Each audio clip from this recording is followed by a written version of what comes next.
Update. My mother, 66 female, and father, 67 male, want back into my life after a 3-year gap following my mother's affair with my ex-fiancé, 30 male. Original post. God, where do I actually begin with this mess? I, 28 female, was with Sh-gged for nearly 5 years. We met in college and hit it off. We never had a fight or anything of that nature. I'm fairly level-headed and always seek communication first, which worked out really well in our favor. When we finished our courses, I got a job close to my family and moved back with Sh-gged in tow. He eventually got a good job too, and everything seemed perfect. Then 3 years ago, just after we'd become engaged, his idea alone, I had no idea he'd even wanted to get married. I came home early one day to find him having sex with my mom. Trust me when I say that if I could have burned the eyes out of my head at that point, I would have. I literally had nightmares for months afterward of him taking her from behind over the kitchen table. Long story short, I threw the engagement ring at him, pushed my crying mother away from me, and took off. I obviously told my father straight away, who wasn't surprised to my horror.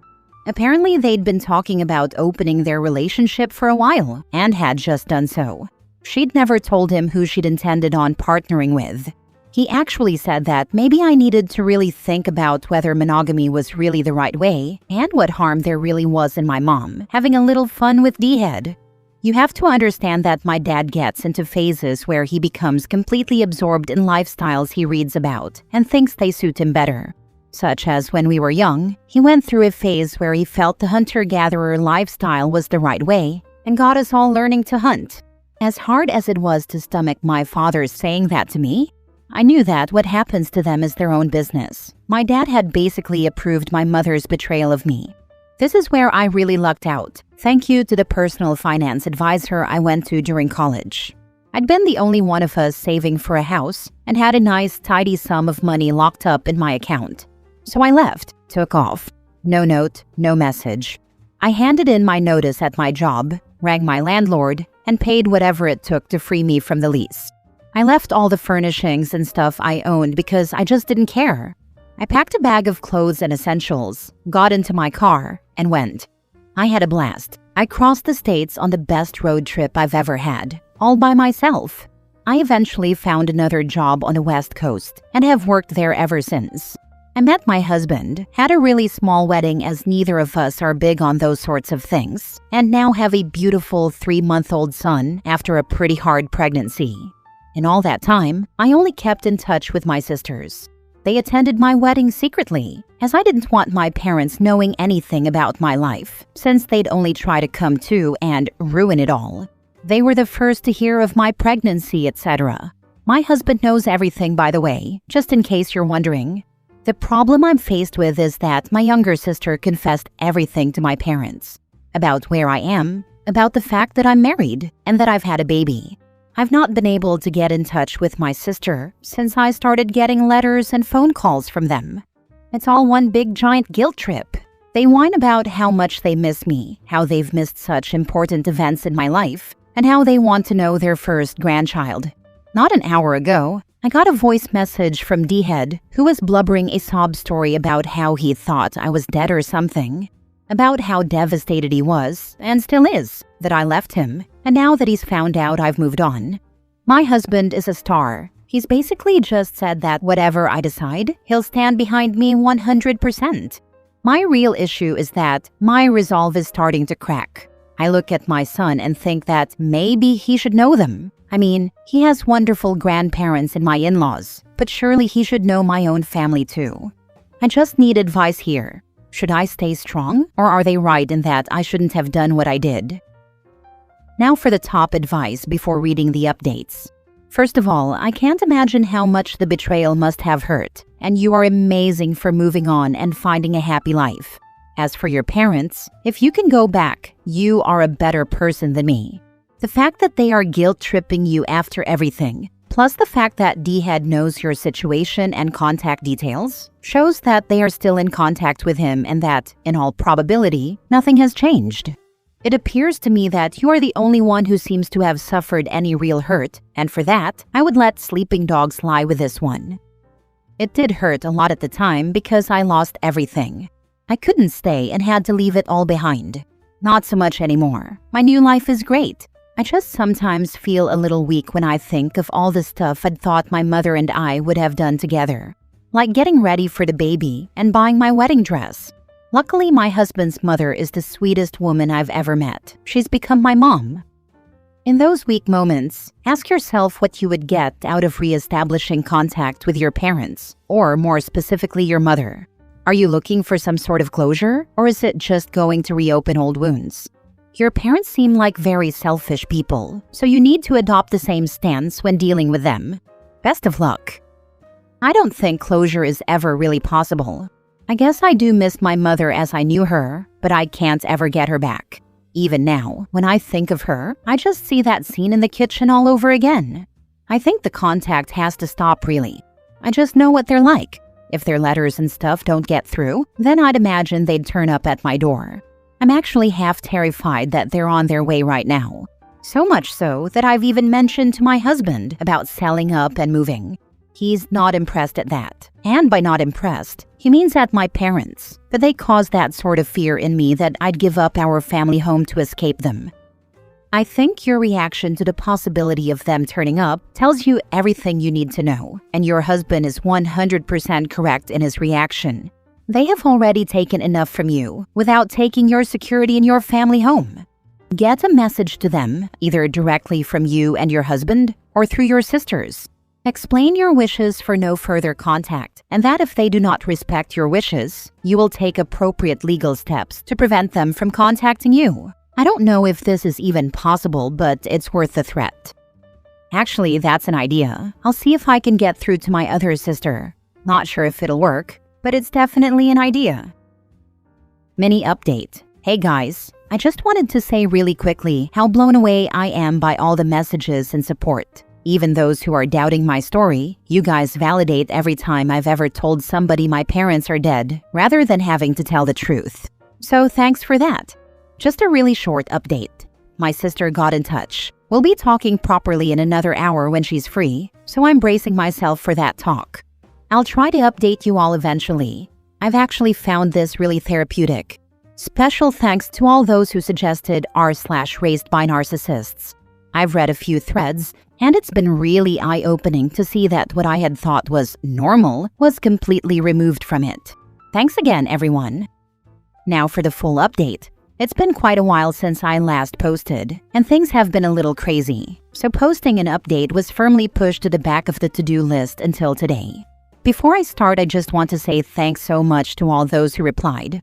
You have no idea how good it was to see people who honestly believed this was so far out that it couldn't be real. It really helped solidify my decision that they weren't getting any more contact. My younger sister and I talked. To be honest, it was not a pleasant conversation. I was essentially berated for not being forgiving enough, that family is family, and that I was cheating our parents out of being part of my life and that of my sons. Thankfully, and in no small part due to all of you knocking some sense into me, I basically told her to buzz off and hung up the phone. I cried for a long time. I hadn't seen this coming at all, and it really hurt, almost as bad as when this had all exploded the first time. What really has me confused is what had happened to her. That created this huge swing in opinion, where suddenly I'm the bad guy for wanting a normal life without my parents ruining it again. Even now, I have no idea what happened, only that she woke up one day and now thinks I'm the worst person in the world. After that was when my husband really stood up. He bundled me and the little one into the car and drove us up to his parents' place for a few days. He called them and explained everything that was happening, and his mother insisted that we get away from the house for a bit to have a break from it all. When we got there, his mom nearly smothered me with kindness. She's very much a mommy person and took every opportunity to babysit my son and let me rest. My husband, while I was relaxing and unaware of what he was up to, called my other sister and got her up to speed on what was going on. From what I can tell, since then it's been all-out war between them and my parents. My older sister, we'll call Beth, barged over that very night and apparently read the riot act to our younger sister Marie. It got pretty heated from what I can tell, and since then, Beth has cut Marie off completely, which is a huge problem for Marie, as Beth helped fund her way through college. After that fight, Beth got in her car and drove all the way back to our parents' house, and there it got even messier. She called afterward to tell my husband that our parents had actually been packing suitcases when she arrived. They had bought plane tickets to our state and planned on leaving midway through that week. Beth blew up. The fight was pretty brutal, I'm sure. Beth is razor-sharp with things, and then she left. She couldn't convince them not to travel over to me. She left with whatever details she could get about their flight times. My husband decided that he wouldn't tell me just yet. My freak out earlier at the thought of them potentially turning up had convinced him that I needed to be as uninvolved in this as possible. Instead, he left me at his parents' house while he went back to our home to wait for them to arrive. When they did, he apparently answered the door and told them to get off his property. My father and he had a blazing argument, which ended when my father tried to break down the door, which my husband used as prime motivation to call the police. When they arrived, my father tried to claim that my husband was keeping me caged up like a prisoner and not allowing me to see my family. I know this because I received a phone call and a visit from the local PD in his parents' area to follow up on the claim. That also alerted me to the fact that they'd followed up on that threat and had actually crossed the country to reach me. So now they've gone back east as they couldn't get anywhere near me or my baby. But since then, the trouble hasn't stopped. We've gotten at least 8 notices from their lawyers regarding getting access to our son. Our own lawyer told us that it was incredibly unlikely they'll get anything. We've also had 4 visits from CPS and the police because of anonymous calls about everything from our parenting to me being a battered wife. Our lawyer thinks these are orchestrated so that if the case goes to court, they can point to a record and chalk this one down to me being paranoid, but I just have this really bad gut feeling that they've hired a PI or something. Beth is telling me to hold the line. She's going through something similar herself. She's had 5 police visits in the last month, one of which was apparently over an anonymous call that she was running a brothel. I guess we've really pushed our parents to the edge, to the point that they'd rather ruin our lives than leave us alone. As for everything else, we're planning on moving. Not sure when or where yet, but even my husband is growing tired of the drama. We're still in the planning stages and trying to find every possible way to make sure that if we do move, we can legally prevent them from finding out. It's just all so damn tiring. What's sadder is that I know this isn't really about me, it's about my baby, and my parents trying to exert some sort of control over his life and mine. Today has just been such a long day. Any similar stories, advice, or words of encouragement would be greatly appreciated, as today was the first day the future just seems like a bleak hole of legal entanglements and crazy parents. You're in the process of getting a restraining order, right? I hope she is, because this is clearly harassment. She should talk to her lawyer, because there are paper trails to CPS complaints and police calls. If the parents have made several complaints to CPS, and those complaints have been deemed false by CPS, CPS may even go after the parents. Our lawyer is looking into it, but it takes time, unfortunately. Right now, he's doing really well keeping them at bay, with increasingly aggressive counter letters and recording everything that occurs. The problem is that they've been very careful not to actually let on that it's them doing it. Right now, as our lawyer says, it's a case of their word versus ours, and that would secure a far better and more long-term order if we get some proof to back up what we suspect. Unfortunately, the legal aspect isn't considered harassment, and the calls to the police and CPS haven't shown up as them. He's hopeful, though. He thinks they'll make a mistake and we can link them to the calls if they keep doing it. If your older sister is willing to help, which I think she is, could she record a confrontation she has with your parents and get them to confess? You'd have to check the laws for recording in their state and accepting those recordings in court wherever you will be filing. Last story. My parents replaced me years ago, and now my ex is marrying my sister. I think I'm done trying with people. I don't really have anyone to say this to, so I guess I'm just putting it here. When I was about 7, my parents divorced because my mom cheated. She left pretty quickly after that and started a new life somewhere else. I tried reaching out to her a few times growing up, but it was always awkward and short. Eventually, she basically made it clear that she had moved on and didn't want to reopen old parts of her life. Before all that happened, my dad and I were really close. I didn't have many friends as a kid, so he was kind of my whole world. I used to sleep in his room because I was scared at night. We would paint together on weekends, little stuff like that. At the time, I thought that was just how life was going to be. Then when I was 8, he remarried, and honestly, that's when everything started to change. At first, it seemed fine, but slowly I could feel myself becoming less important in the house. My stepmom had a daughter who is around my age, and my dad started focusing on her more and more. I don't even know if he realized he was doing it. He stopped asking about my drawings and paintings.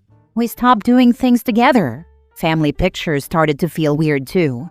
In almost every photo from the past 10 years, he's standing with them smiling, arm around my stepsister, and I'm somewhere at the edge or not in the picture at all. I started feeling like I was just there, like an extra person in the house. I tried really hard not to let it get to me, but it did. Because of all that, when I met someone at work a few years ago and he actually paid attention to me, I fell for him pretty hard. We were together for 3 years. I honestly thought he was the one person who really saw me. I thought maybe this was finally my chance to have my own life and not feel like the leftover person all the time. But a few months ago, we broke up, and now he's engaged to my sister. I wish I was joking, but I'm not. Finding that out felt like someone just confirmed every bad thought I've had about myself my entire life. My mom didn't want me, my dad replaced me, and now the person I loved picked my sister over me. At this point, I'm honestly just tired of trying to find love in people who make me feel like I'm second place. Lately, I've been thinking that maybe someday I'll just build my own life, stay single, and adopt a child. At least then I could make sure that kid never grows up feeling invisible or unwanted the way I did. Anyway, I just needed to get this off my chest because I don't really have anyone else to talk to about it. Your life would infinitely improve if you simply treated your family as if they were dead, grieved the loss, and moved on with no contact. There simply isn't any value left in you maintaining any contact with any of these people in your life. I've been thinking about this a lot lately. It's terrifying to think about being completely alone, but it's even more painful to stay and keep being treated like a ghost in my own family.